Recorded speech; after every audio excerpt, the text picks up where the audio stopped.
కొంచెం అటు జరగండి. ఓకే డన్నా బ్రో, నువ్వు వస్తున్నావు మరి ప్రేమ్. ఓకే ఓకే కాలేజీ మొదలు వేస్తాం. ఓకేనా? కొద్దిగా గట్టి మాట్లాడాలి.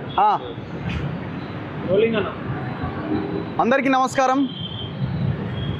ఎన్ఐఏ అధికారులు మన తొలి వెలుగు ఆఫీస్కి వచ్చి 94 BNSS కింద ఇచ్చిన సమన్స్ని బేస్ చేసుకొని మేము ఇవాళ విచారణకి రావడం జరిగింది. మా ఎంప్లాయ్ ఎవరైతే ఉన్నారో నా కొలీగ్ అనిల్ కూడా విచారణకు వచ్చాడు. తనకి 160 CRPC 179 BNSS కింద తనకి నోటీస్ ఇవ్వడం జరిగింది. నాకు సమన్స్ ఇష్యూ చేశారు. ఇద్దరికి ఒకేసారి ఇచ్చారు. నిన్న ఆఫీస్కి వచ్చి సో నన్ను ప్రధానంగా ఆఫీస్కి వచ్చి అడిగింది ఏంటంటే, గాదే ఎన్ఐఏ గారు ఏ వీడియోలో అయితే మాట్లాడారో ఆ వీడియో మీ దాంట్లో అప్లోడ్ అయింది. అప్లోడ్ అయిన వీడియో మీదేనే కాదా, సర్టిఫై చేసి మీరు ఇవ్వాల్సిన అవసరం ఉంటుంది, బై హ్యాండ్ ఇవ్వాల్సిన అవసరం ఉంటుంది, రండి అని ఇవాళ 3 గంటలకు సమయం పెట్టారు. సేమ్ అనిల్ది కూడా. సో తను అక్కడ వెళ్ళి ఆ ప్రోగ్రామ్ షూట్ చేశాడు కాబట్టి ఆ రామచంద్రారెడ్డి ఫ్యూనరల్ సంబంధించింది ఆ వీడియో, తనే అక్కడ రిపోర్టర్ కాబట్టి సో తనకి 160 CRPC కింద నోటీస్ ఇవ్వడం జరిగింది. ఇద్దరం వచ్చాము. నాది కంప్లీట్ అయింది, అనిల్ది కంటిన్యూ అవుతున్నది. అయితే ఇక్కడ నాకు ఫస్ట్ 94 BNSS కింద ఇచ్చారు. ఆ వీడియో మీదేనా కాదా అని ఇది చేయడానికి. అండ్ దాంతోపాటు నేను లోపలికి వెళ్ళిన తర్వాత 160 CRPC కింద అంటే నా స్టేట్మెంట్ కూడా రికార్డ్ చేశారు. 179 BNSS. సో నా స్టేట్మెంట్ కూడా రికార్డ్ చేశారు అండ్ ఇమీడియట్గా నోటీస్ ఇవ్వడం జరిగింది అక్కడే. సో దాదాపు ఇప్పటి వరకు 6:30కి నేను బయటికి రావడం జరిగింది. వాళ్ళు అడిగినటువంటి ప్రతిదానికి మేము ఆన్సర్ చేశాం. ఖచ్చితంగా మేము విచారణకు సహకరిస్తామని చెప్పాం. ఎక్కడా కూడా మా వైపు నుంచి విచారణకి కావాల్సినటువంటి ప్రతిదీ ఇవ్వడానికి మేము రెడీగా ఉన్నాం. భారతదేశ పౌరుడిగా, ఈ దేశ సిటిజన్గా అది నా బాధ్యత కూడా. ఇన్వెస్టిగేటివ్ ఏజెన్సీస్కి సహకరించాలి. సో ఖచ్చితంగా సహకరిస్తామని చెప్పాం. సో మమ్మల్ని విచారణకు కావలసినటువంటి ఏవేవైతే అంశాలు వాళ్ళకి కావాలనుకున్నారో అవన్నీ అడిగారు. మేము అన్నింటికీ సమాధానం చెప్పాం. చాలా ఫ్రెండ్లీగా వాళ్ళు క్వశ్చన్ చేశారు. మేము కూడా చాలా బాధ్యతతో, చాలా ధైర్యంగా మేము కూడా ఆన్సర్ చేయడం జరిగింది. సో ఇందులో ప్రధానంగా వాళ్ళు మనకు తెలుసు కదా, వీడియో ఎక్కడి నుంచి వచ్చింది, మీరే షూట్ చేశారా, ఎట్లా, ఇదంతా దానికి సంబంధించిన డీటెయిల్స్ అన్నీ తీసుకున్నారు.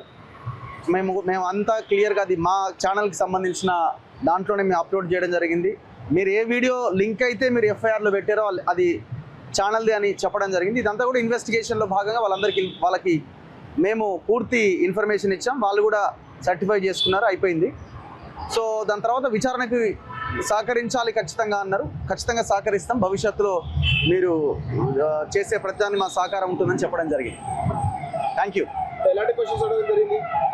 క్వశ్చన్స్ అంటే బేసిక్గా ఎన్ఐఏ గారితో మీరు ఎప్పటి నుంచి జర్నీలో ఉన్నారు, సో ఇవన్నీ జనరల్ క్వశ్చన్సే, పెద్దగా ఇదేం లేదు. ఎందుకంటే ఇందులో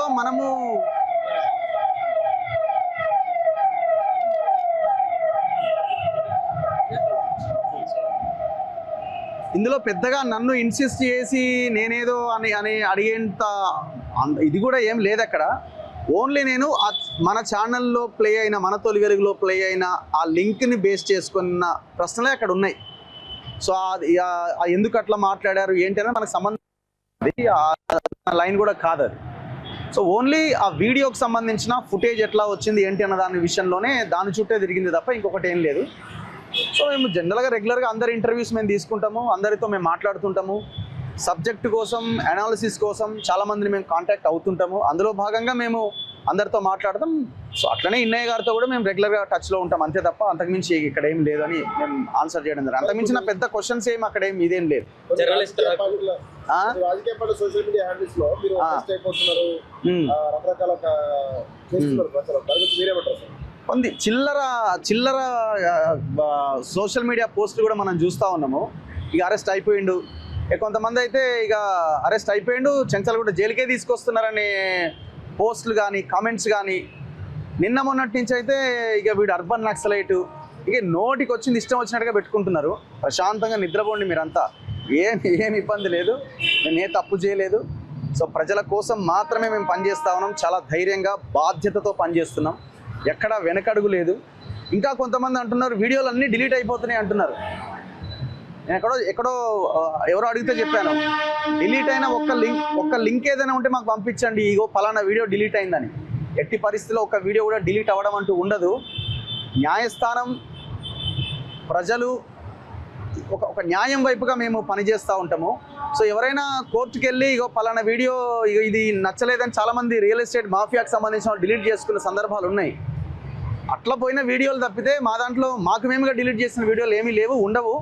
ఎవరైతే ఈ కామెంట్స్ పెడుతున్నారు, కొన్ని శాటిలైట్ ఛానల్స్ కూడా, శాటిలైట్ అని చెప్పుకునే ఛానల్స్ కూడా అసలు నాకు నోటీస్ రాలేదు, ఆ సమయానికి ఆల్రెడీ ఆ యూట్యూబ్ ఛానల్ మీద కేసు అయిందని పోస్టులు పెడుతున్నారు, అంటే బ్రేకింగ్స్ చేస్తున్నారు. ఇంత దుర్మార్గంగా వ్యవహరిస్తే ఎట్లా? కొంతమంది అయితే ఇక అయిపోయింది, ఏరివేత కార్యక్రమం స్టార్ట్ అయిందని పెడుతున్నారు. ఏరివేత అంటే ఎవరు ఏరివేత? మేము ఒకటే ఏమంటున్నామంటే, మేము పనిచేసే దాంట్లో ఒక 10% పనిచేయండి ప్రజల్లోకి వచ్చి. మీరంతా సోషల్ మీడియాలో ఈ చిల్లర పోస్టులు పెట్టేవాళ్ళు, మేము ప్రజల్లో ఉండి ఉదయం 7 గంటల నుంచి రాత్రి 8-9 గంటల దాకా మేము పనిచేసే దాంట్లో మీరు ఒక 10% పనిచేయండి, ప్రజలకు చాలా మంచి జరుగుతుంది. ఈ పోస్టులు పెట్టి విద్వేషాలు రెచ్చగొట్టి చిల్లర పోస్టులు పెట్టడం వల్ల ఉపయోగం లేదు. నేను వాళ్ళకి ప్రధానంగా చెప్పదలుచుకున్నాను.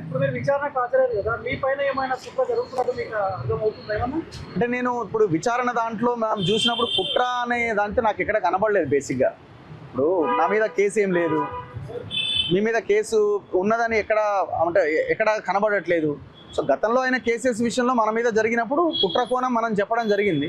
ఈ పర్టికులర్ దాంట్లో నా మీద కేసే కాలే కదా, నన్ను ఓన్లీ అడిగినారు, స్టేట్మెంట్ తీసుకున్నారు ఈ వీడియో మీదేనా కాదా అని. సో ఇక్కడ కుట్ర మన మీద ఏమున్నది, అక్కడ ఏం లేదు కదా. ఇంత చిన్న స్టేట్మెంట్కు 3.5 గంటల సమయం తీసుకోవడానికి ప్రొసీజరల్ ప్రాసెస్ ఉంటుంది కదా అక్కడ. వాళ్ళంతా డేటా తీసుకోవాలి, ఇదంతా ల్యాప్టాప్లో వాళ్ళు చేయాల్సి ఉంటుంది. అది వాళ్ళ ప్రొసీజర్ వాళ్ళు చేసుకున్నారు. మొత్తం 5 గంటలు అంతా కూర్చొని ఏదో 1-to-1 ఇంటర్వ్యూస్ లాగా ఇన్వెస్టిగేషన్ ఇంట్రాగేషన్ అట్లా ఏమి ఉండదు. కేసే లేదు, అరెస్ట్ ఎక్కడిది, ఎఫ్ఐఆర్ లో మనం ఏం లేము కదా. కాదా ఇన్నయ్య మరియు ఇతరులు అని కూడా ఉంది, ఇతరుల కింద నా మీద కేసే లేదు, నా మీద కేసే లేదు, ఎవరి పేరు రాసే అవకాశాలు మనకు తెలియదు. అది ఎన్ఐఏ అధికారులని మీరు వెళ్ళి వాళ్ళని ఏమన్నా అడిగితే మరి వాళ్ళు ఏమైనా చెప్తారేమో, కానీ మనకు అదర్స్ ఎవరైనా తెలీదు. నాకు తెలిసి జనరల్గా ఏదైనా ఎఫ్ఐఆర్ పెట్టినప్పుడు కూడా సో పలానా అక్యూజ్డ్ అండ్ అదర్స్ అని జనరల్గా ఉంటుంది. సో అందులో వాళ్ళు రిమాండ్ కేసు డైరీలో కూడా రకరకాలుగా పాయింట్అవుట్ చేశారు కదా, వాళ్ళతో వీళ్ళతో అని. మరి వాళ్ళ పేర్లు ఏమైనా పెడతారో మనకు తెలియదు, అది ఇన్వెస్టిగేటివ్ ఏజెన్సీస్ తీసుకోవాలి, మనకు సంబంధం లేని విషయం. అంటే అర్బన్ నక్సలైట్ అంటే ఏంటి అన్నదానికి వాళ్ళు ఒక అర్థం చెప్పాలి ఫస్ట్. మేము ఒకటే లైన్తో ఉన్నాం, మా లైన్ సింపుల్ అండ్ క్లియర్. ప్రజల కోసం మేము పనిచేస్తున్నాం, ప్రజల కోసమే మేము పనిచేస్తాం. పబ్లిక్ ఇష్యూస్ ఎక్కడ సమస్య ఉంటే అక్కడ వాలిపోతాం, అక్కడ నిలబడతాం, అక్కడ కొట్లాడే ప్రయత్నం చేస్తాం, ప్రభుత్వాల దృష్టికి తీసుకొస్తాం. ఎక్కడ వెనకడిగేసే పరిస్థితి ఉండదు. అర్బన్ నక్సలైట్ అంటే ఏంటి అసలు, దాని మీనింగ్ ఏంటో దయచేసి విశదీకరించి చెప్పండి. నక్సలైట్ అంటే ఎవరు, అర్బన్ నక్సలైట్ అంటే ఎవరు, అడవుల్లో పనిచేసే వాళ్ళు ఎవరు, మరి ఇక్కడ పనిచేసే ఇక్కడ ఉన్న వాళ్ళని మీరు ఎట్లా నక్సలైట్ల కింద చూస్తున్నారు?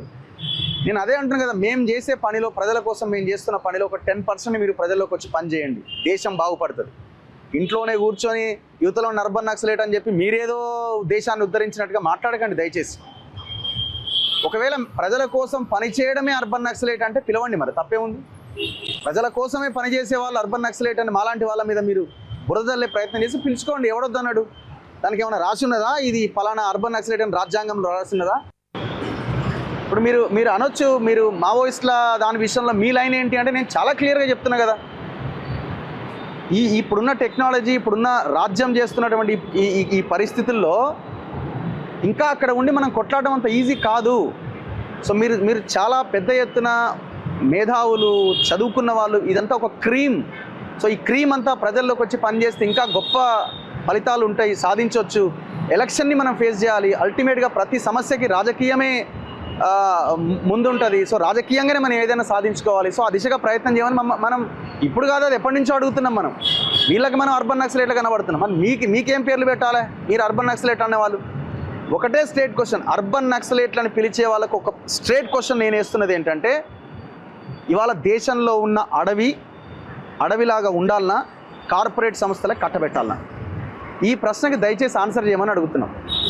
ఒకటే క్వశ్చన్, ఈ అడవిలాగా ఉండాలన్నా లేకపోతే ఎవడో కార్పొరేట్ పెట్టుబడిదారుల చేతుల్లోకి పోవాలన్నా? దానికి ఆన్సర్ చెప్తే ఈ అర్బన్ నక్సలైట్ ఏందన్నది ఇక జనాలు డిసైడ్ చేసుకుంటారు. మీరు చెప్పండి, అడవి ఎక్కడ ఉండాలి? అడవిలాగా ఉండాలన్నా లేకపోతే అడవి కార్పొరేట్లకు అప్పగించాలన్నా, అడవిని మొత్తం తీసేయాలన్నా, ఏం చేయాలన్నా మీరు చెప్పండి. గవర్నమెంట్ కూడా క్లారిటీ ఇవ్వాలా.